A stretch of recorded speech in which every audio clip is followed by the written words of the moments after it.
नमस्कार दोस्तों, जय हिंद, जय भारत, वंदे मातरम। मैं मुकेश शर्मा आप सबका कुचामन डिफेंस एकेडमी के इस डिजिटल प्लेटफॉर्म पर हार्दिक स्वागत अभिनंदन करता हूं। और एसएससी जीडी का आगाज हो चुका है। लेकर आए हैं आपके लिए शानदार प्रश्न पत्र। मैं आपको हिंदी पढ़ा रहा हूं, इसी तरह से धीरे धीरे आपको और विषयों के भी पढ़ाए जाएंगे। आप लगातार जुड़े रहिए मेरे दोस्तों, ज़्यादा से ज़्यादा शेयर करना है, व्हाट्सअप करना है।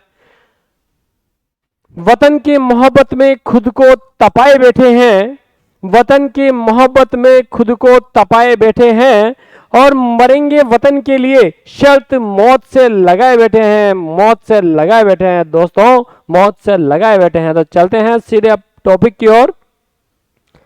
अपना जो आज का पहला क्वेश्चन है मेरे दोस्तों, रामायण शब्द में प्रयुक्त प्रत्यय कौन सा है? रामायण में प्रत्यय कौन सा है ये बताना है दोस्तों। तो अब देखिए, आयन, अयन और यन एंड यन, तो बताओ कौन सा वाला होने वाला है। ठीक है, कौन सा वाला होने वाला है ये बताना है आपको। तो कौन सा होगा भाई, अयन, आयन, यन या यन? तो सही उत्तर हो जाएगा मेरे दोस्तों इसका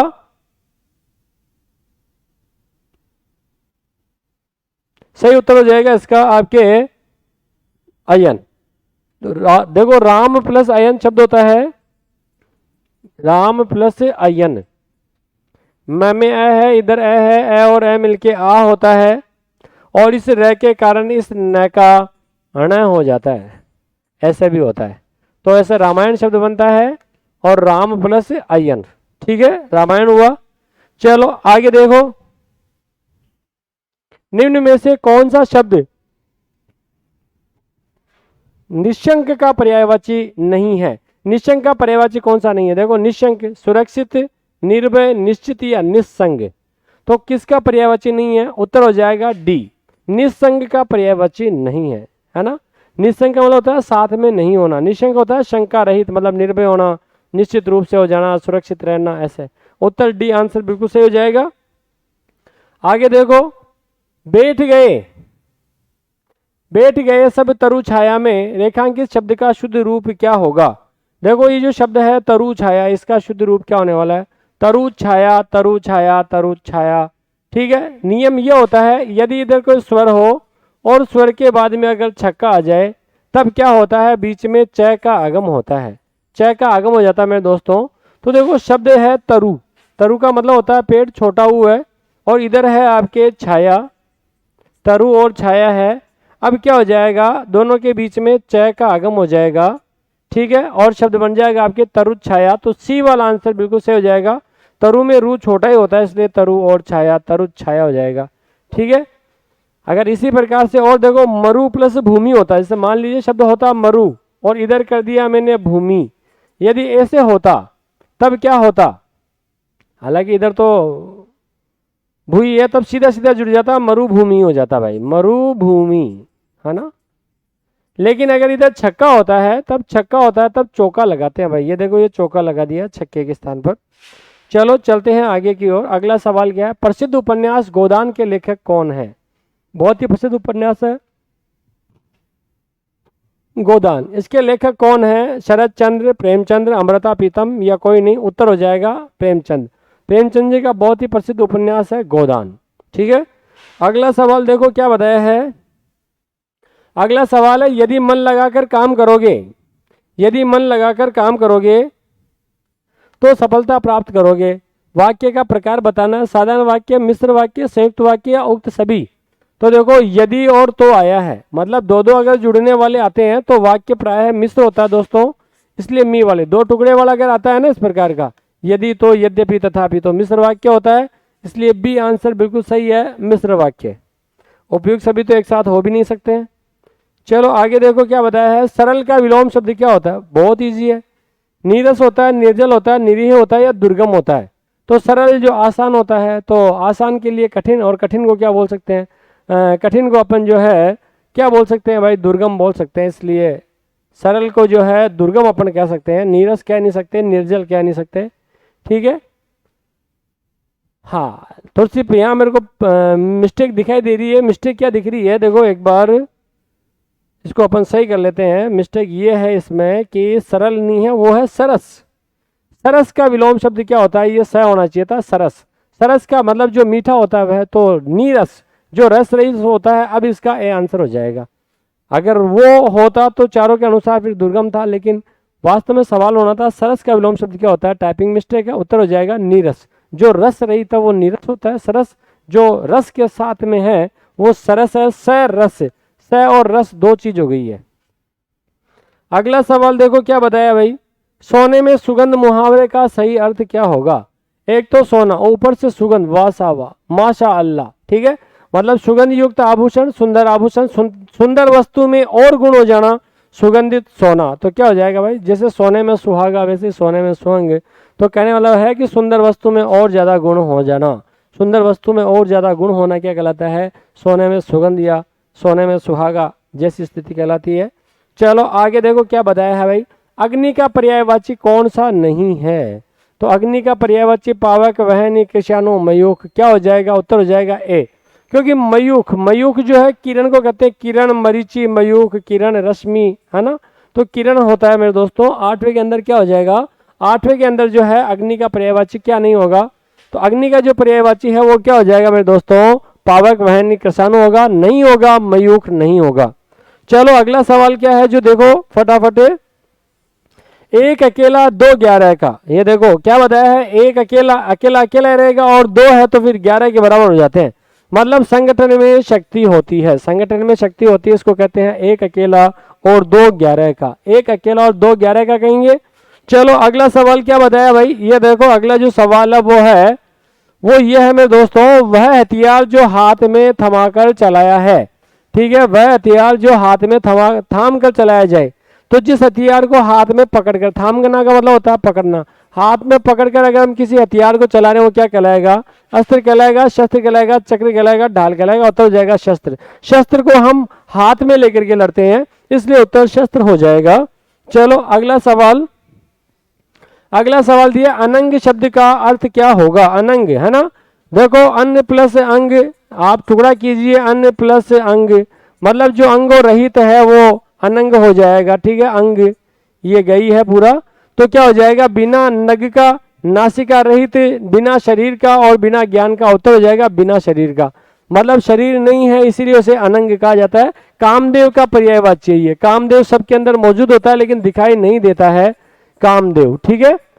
चलो रतिपति भी कहते हैं कामदेव, मकर ध्वज, मीन केतु, कई पर्यायवाची शब्द हैं इनके। वाक्यांश के लिए शब्द के संदर्भ में असंगत चुनना भाई, वाक्यांश के लिए एक शब्द का जो है अपने को चुनाव करना है, ठीक है।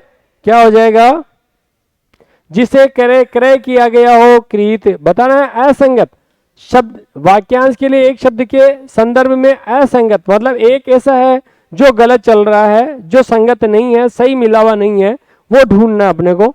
तो जिसे क्रय किया गया हो, क्रीत, बिल्कुल ये तो सही है साहब। जिसका हाथ बहुत तेज चलता है उसे कहते हैं क्षिप्र हस्त, क्षिप्र हस्त, क्षिप्र का मतलब होता है बहुत तेज, ठीक है। और सुंदर और लंबे बालों वाली स्त्री विकेशिनी, अरे विकेशिनी नहीं होता, केशिनी होता है, केवल केशिनी। तो उत्तर इसका सी हो जाएगा भाई। जो कृत्रिम वेश धारण कर लेता है उसे छद्मी कहते हैं, छद्म रूप धारण करने वाला छद्मी होता है। तो इसका आंसर हो जाएगा भाई सी।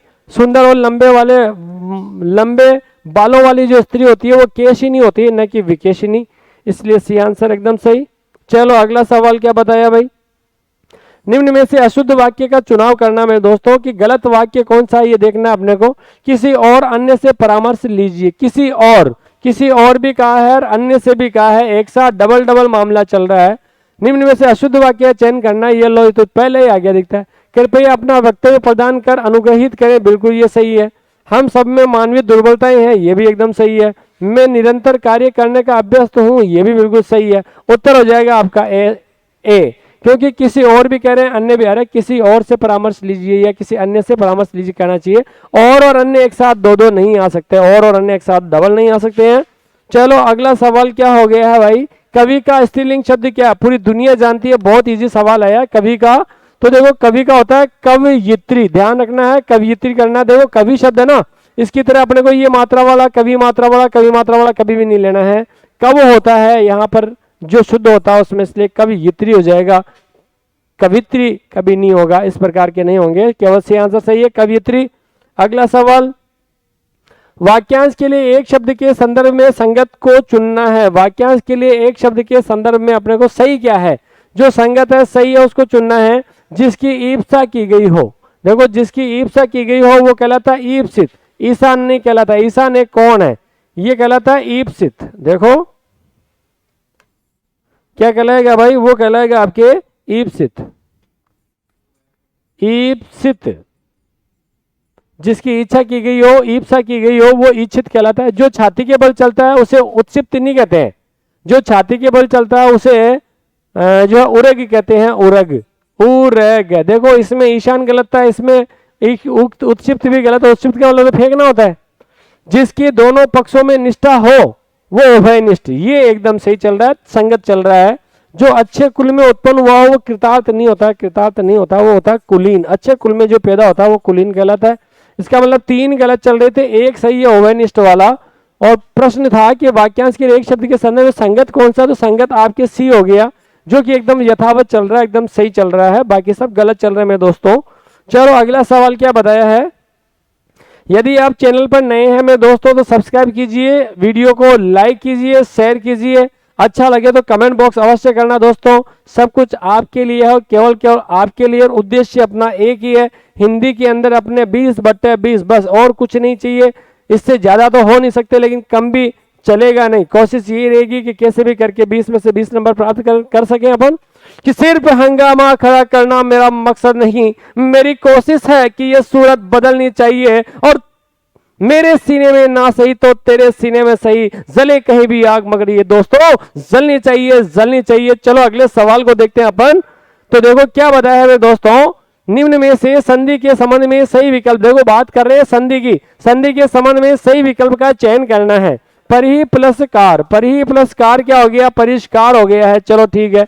इसी प्रकार से देखो प्रो प्लस ज्वल, प्रोज्वल, ठीक है। प्र प्लस उज्ज्वल, ओहो हो। इसी प्रकार से कृपा प्लस आचार्य, कृपाचार्य। और नी प्लस स्थूर बराबर निष्ठुर।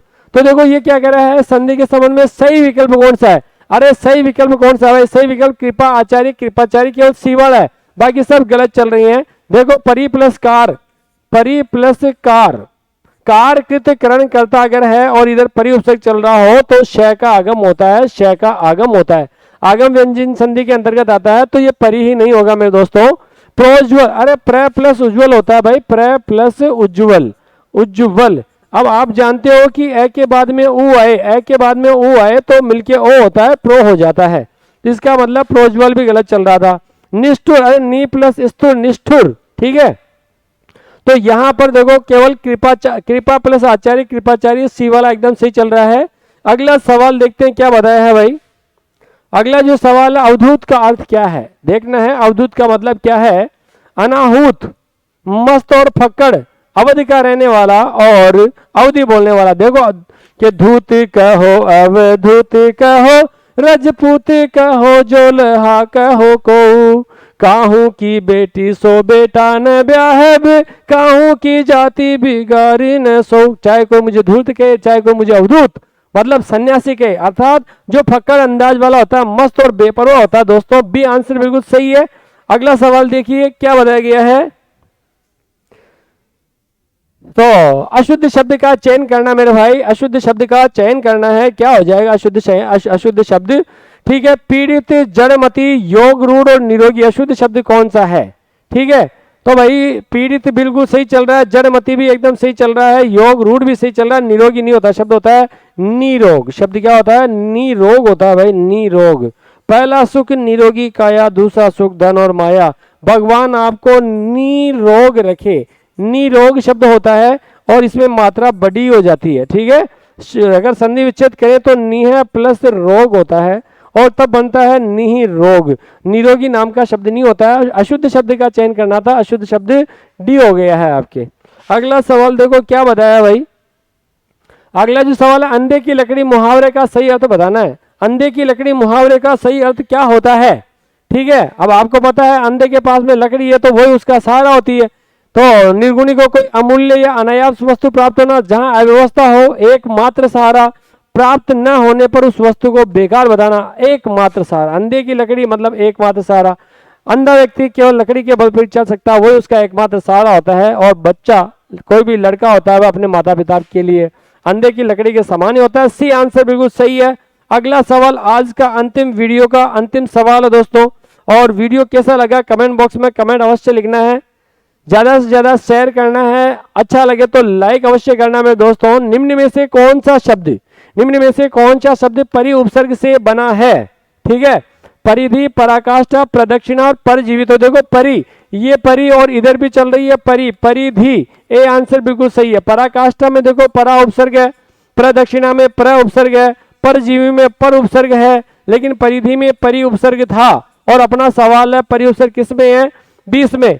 तो मिलते हैं दोस्तों ब्रेक के बाद। जय हिंद, जय भारत। यदि आप जो है ऑफलाइन बेस लेना चाहते हैं तो कुचामन डिफेंस एकेडमी में आपका हार्दिक स्वागत है। बेस वगैरह सब प्रारंभ हो चुके हैं।